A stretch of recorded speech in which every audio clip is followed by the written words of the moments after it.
Olá, a paz do Senhor Jesus. Sejam bem-vindos ao canal. Meu nome é Michele e hoje vou trazer uma reflexão para vocês sobre a nossa conduta diante de algumas situações.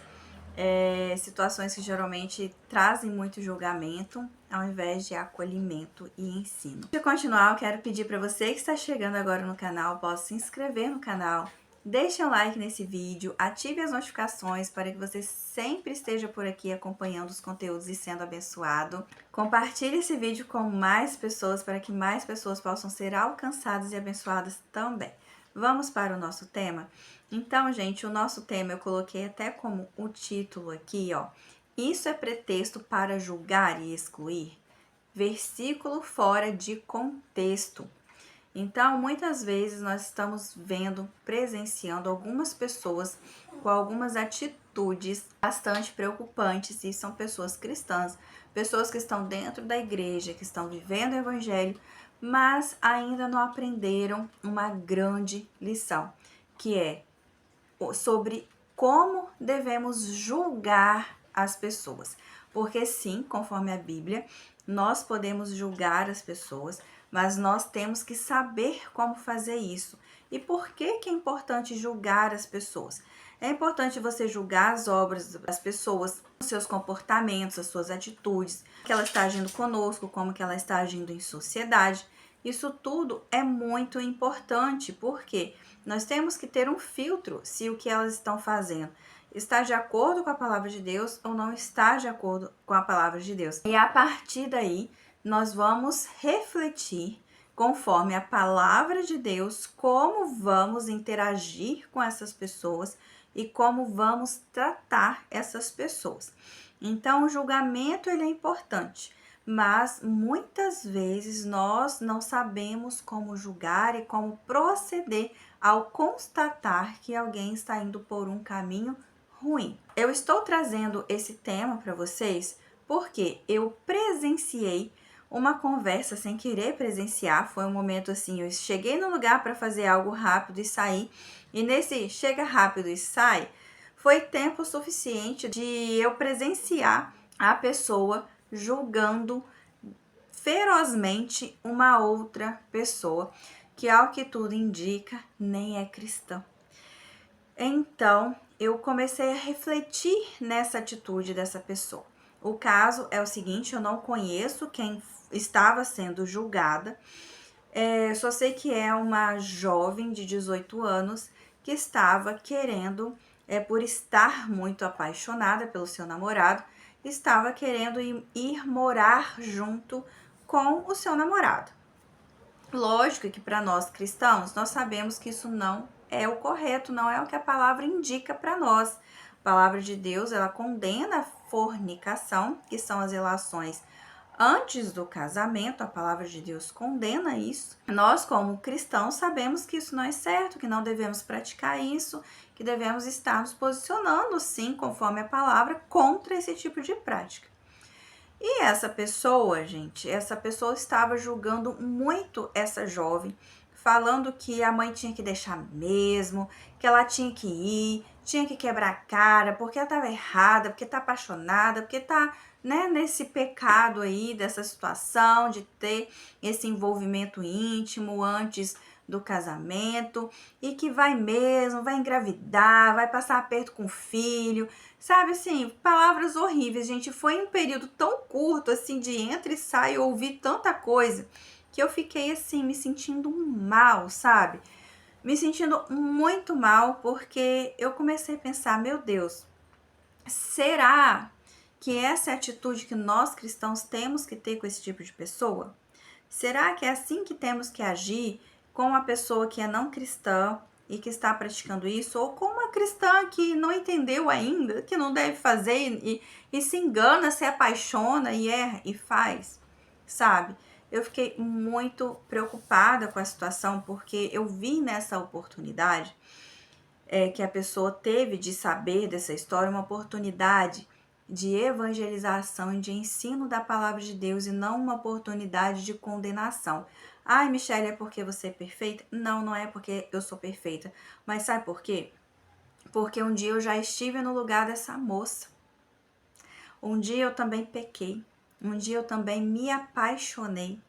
E um dia eu fiz coisas que eu não deveria fazer porque eu estava apaixonada. E quando eu precisei de ser ensinada, de ser acolhida, cometeram um erro comigo pior do que o que eu tinha cometido. Mas eu sei o que é estar no lugar dessa moça de 18 anos, completamente apaixonada, querendo sair de casa. E às vezes a gente quer sair de casa por quê? Porque a gente está dentro de um lar disfuncional. Nós não somos amados, nós não somos respeitados, a situação ali é muito complexa, muito dolorosa, muito complicada. Encontra um namorado, se apaixona, se entrega e acha que ele vai solucionar todos os problemas de sua vida, sabe? E eu não sei se esse é o caso dela, né? Eu posso deduzir 1 milhão de coisas pelo fato dela estar querendo sair de casa aos 18 anos para morar junto. Eu sei que para quem é do mundo, tudo isso é normal, a pessoa sai, se fere, se machuca e se vira sozinho para lá, no seu privado, e ninguém se importa, as pessoas veem isso como normal, mas nós, como cristãos, não tem como ver isso como normal. É um sinal de que alguma coisa não está funcionando bem ali, né? Primeiro, porque a pessoa provavelmente já está tendo uma intimidade com o namorado que ela não deveria ter. Essa intimidade atrapalha você conhecer a pessoa como você deveria conhecer, se preparando para um futuro casamento. E ela tá querendo sair de casa muito cedo. Tá querendo sair de casa muito cedo por quê? O que é que está acontecendo lá dentro daquele lar, naquela família? O que é que está acontecendo na vida dela para ela querer sair de casa tão cedo, sem se programar corretamente para isso, sabe? Então são questões que você começa a refletir, você começa a fazer e você vê que não tem motivo para julgar e condenar essa pessoa a um caminho de destruição que pode ser evitado. Ela está precisando de alguém que acolha, de alguém que converse, de alguém que apresente a Jesus. E por que eu estou falando de versículo fora de contexto? Muitas pessoas usam um texto, eu vou dizer um texto, né? Porque pode considerar o capítulo inteiro de 1 Coríntios 5, onde Paulo pega muito pesado sobre uma situação de fornicação que estava acontecendo na igreja de Corinto. Então, Paulo ficou muito nervoso com aquela situação e com toda razão, onde a pessoa, o homem, ele teve intimidade com a mulher de seu pai. Eu vou falar mulher de seu pai porque pode ser a própria mãe, mas às vezes pode ser uma madrasta. Então, a gente não sabe. E essa pessoa que fez isso era uma pessoa cristã, uma pessoa da igreja, uma pessoa que conhece a palavra de Deus. E a igreja de Corinto estava passando por um período meio complicado, sabe? De se perder um pouco, de se perder bastante da essência do evangelho. Então, Paulo ficou bastante nervoso e esse versículo, ele fala assim: eu, na verdade, ainda que ausente no corpo, mas presente no espírito, já determinei como se estivesse presente que o que tal ato praticou, em nome do nosso Senhor Jesus Cristo, junto de vós, e o meu espírito, pelo poder de nosso Senhor Jesus Cristo, seja entregue a Satanás para a destruição da carne, para que o espírito seja salvo no dia do Senhor Jesus. Então, muitos cristãos estão usando esse versículo como pretexto para condenar as pessoas a um caminho de destruição desnecessário. Porque isso daqui, gente, é para coisas extremas, para cristãos rebeldes que conhecem a palavra de Deus, mas estão escolhendo conscientemente pecar. Não, e ainda pecar, pecados gravíssimos, não é pecado por falta de conhecimento, por falta de entendimento, porque dentro do cristianismo nós temos um processo. Eu mesmo demorei muito a aprender algumas coisas. Estava na igreja desde 2007, sempre me batizei em 2007, fui crescendo, fui aprendendo as coisas, mas teve coisas que eu demorei a aprender, que eu demorei a entender, que eu demorei a me libertar. Então é um processo. Mas aqui não tá falando da pessoa que não tem entendimento, da pessoa que não entendeu nada, tá falando da pessoa que entendeu e da pessoa que fez um ato absurdo. E Paulo termina o capítulo falando: mas Deus julga os que estão de fora, tirai, pois, dentre vós a esse iníquo. Então Paulo estava exigindo da igreja ali para retirar essa pessoa, porque ele estava num nível de pecado sem arrependimento e estava ali correndo o risco da igreja ser contaminada por esse pecado, que ele fala do fermento, faz levedar a massa. Então ele estava falando para tirar o fermento velho, para não, ou seja, para você não manter aquilo que pode contaminar no seu meio, porque você começa a observar e começa a achar normal aquilo. Então aquilo que está realmente muito fora, que tá uma questão que é absurda de alguém que já conhece a palavra de Deus, a gente não deve se envolver. Ele fala no versículo 11: mas agora escrevi que não vos associeis com aquele que, dizendo-se irmão, for devasto, ou avarento, ou idólatra, ou maldizente, ou beberrão, ou roubador. Com o tal, nem ainda comais. Ou seja, é com o irmão, gente. É o irmão que peca absurdamente, sabendo que não deveria pecar. Então, o versículo é para essa situação. Não é para todo cristão que está aprendendo, não é para as pessoas que estão em processo, não é para pessoas que estão no mundo e nem se entregaram para Jesus ainda. Tanto é que ele fala, por que tenho eu que julgar também os que estão de fora? Não julgais vós os que estão dentro, mas Deus julga os que estão de fora. Então, quem vai julgar, quem não está dentro da igreja, é Deus. Nós vamos julgar para observar e ver se, nesse caso, a gente consegue ajudar ou a gente tem que se afastar. Porque existem algumas pessoas que estão de fora que também não vamos conseguir ter uma convivência íntima, uma convivência, não tô falando íntima da relação, mas uma convivência de amizade, de sentar na mesa, de comer, tá? A gente não vai conseguir viver porque o que ela pratica é algo que está muito fora da palavra de Deus.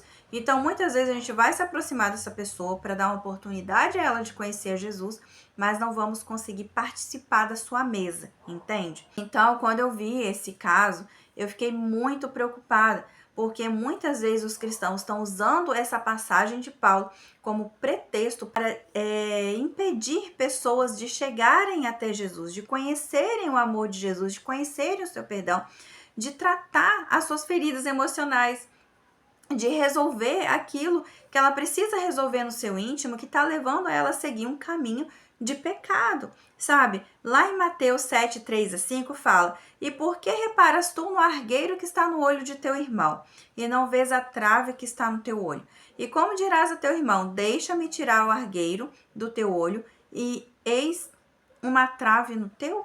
Hipócrita, tira primeiro a trave do teu olho, e então verás claramente para tirar o argueiro do olho de teu irmão. Então, primeiro a gente resolve em nós, primeiro Deus trata conosco, primeiro Deus trata com o seu povo, para que depois nós possamos olhar para o próximo, seja ele irmão, seja ele um que está fora da igreja, para podermos ajudar essa pessoa, orientar essa pessoa.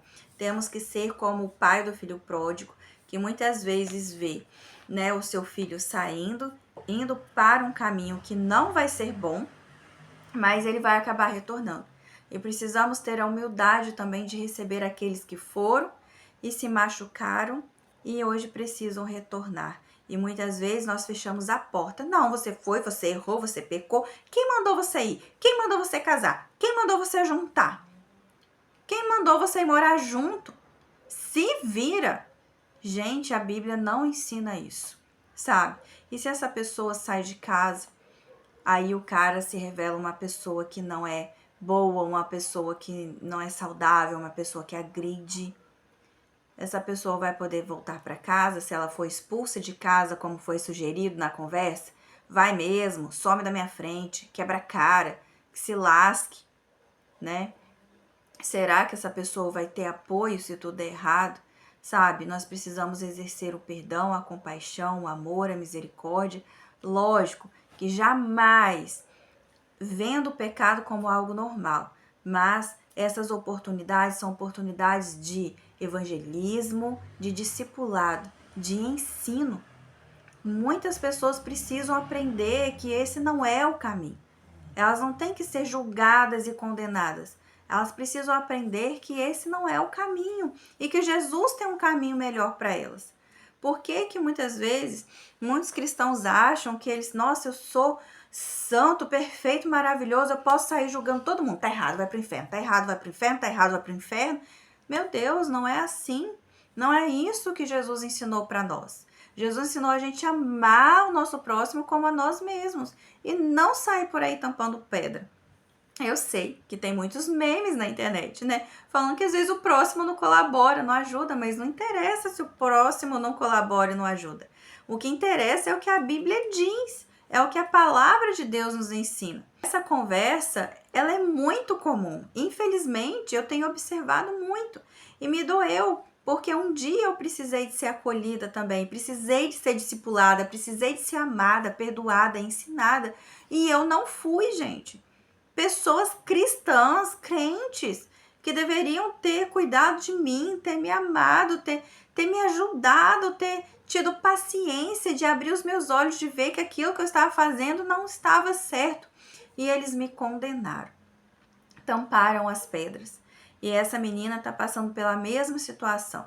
E talvez mais para frente ela vai buscar ajuda numa igreja, ou talvez ela vai dar certo. Às vezes dá certo, pode acontecer de dar certo, né? Pode ser uma exceção, mas ela precisa de Jesus na vida dela. Ela precisa ser evangelizada, ser discipulada, ter uma oportunidade de não antecipar as coisas, de não correr, de não fazer uma besteira, de pensar se realmente aquela pessoa é a pessoa que ela vai se casar no futuro, sabe? Ela precisa da oportunidade de entender que é uma forma diferente de namorar, que é muito mais saudável e que vai trazer muito mais paz e segurança para a vida dela.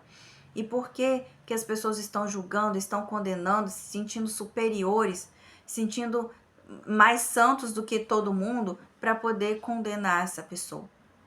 Que possamos refletir sobre as nossas atitudes, em como estamos tratando as pessoas que precisam conhecer Jesus. Ao invés de entregar Jesus para a pessoa e um caminho novo de arrependimento, nós estamos entregando pedras, jogando pedras na pessoa. Isso não está certo. Precisamos amar, precisamos acolher, precisamos ensinar o caminho de Cristo. E você vai me perguntar, e se a pessoa mesmo assim insistir em continuar? Precisamos ser como o pai do filho pródigo. Precisamos estar de braços abertos para acolher a pessoa de volta se ela voltar machucada, sem nada, vazia, triste por causa do erro que ela cometeu. Nós temos que ser duros com quem faz o que Paulo cita, mas temos que ser misericordiosos com quem precisa de Jesus. Nós erramos tanto e Deus nos dá chances novas todos os dias. A misericórdia dele se renova a cada manhã, como a Bíblia diz. E por que vamos agir como credor incompassivo? Vamos buscar o perdão e o amor de Deus, mas não vamos oferecer isso para as pessoas. Vamos viver o evangelho para nós, buscando a nossa salvação, mas não vamos oferecer isso para outra pessoa que está precisando, com amor, com paciência, com ensino, com diálogo, sabe? Precisamos refletir muito sobre as nossas atitudes como cristãos. Precisamos muito mesmo. Que essa palavra possa tocar no seu coração como tocou no meu e tá me exortando bastante para que eu possa vigiar os meus atos e as minhas palavras e os meus sentimentos a respeito dos outros. Que essa palavra possa fazer o mesmo por você, para que nós, como cristãos, possamos ser sal nesse mundo e alcançar as vidas que Jesus quer que a gente alcance. Eu espero que Deus fale mais ao coração de vocês. Fiquem na paz do Senhor Jesus e nos vemos no próximo vídeo.